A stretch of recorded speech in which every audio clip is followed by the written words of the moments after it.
ايه الشغل عامل ايه؟ تمام. اول مرة تاكل صاروخ؟ اول مرة؟ ادينا جبنا رجلك، الف انا وشوف.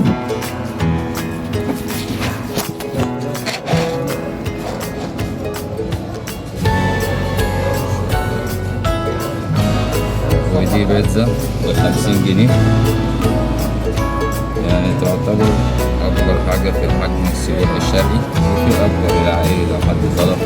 عندنا بيبدأ من 35 جنيه في الساعة، و40 50 كده ب50 جنيه. السر في الخلطة.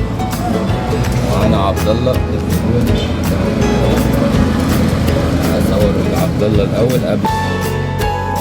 زي الزبون المستديم، الحمد لله على السلامة. كنت فين يا عم؟ بقالك كتير ما بتجيش.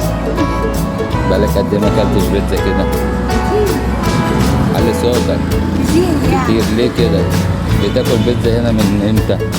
من حوالي وانا عندي 6 سنين. وانت عندك كام سنة دلوقتي؟ انا 15. بالصلاة على النبي. وهتفضل يا ابني هنا ان شاء الله لحد ما نقابل وجه كريم. احنا جبنا رجلك وانت كده بقيت مدمن بيتزا الحمد لله. ودي البيتزاية بتاعت الأستاذ عبد الله ب50 جنيه. أحلى حاجة. اتفضل يا هنا دي إن شاء الله. عندنا بيتزا ومعانا ال50 جنيه بتاعت الأستاذ عبد الله. يعني 15 دقايق بعد دي على طول. بسم الله الرحمن الرحيم. هنبدأ بيتزاية الأستاذ عبد الله، عشان هنحط لك كل اللي انت عايزه يا عبد الله. انت بتستغل البيت عشان احط حاجات كتير.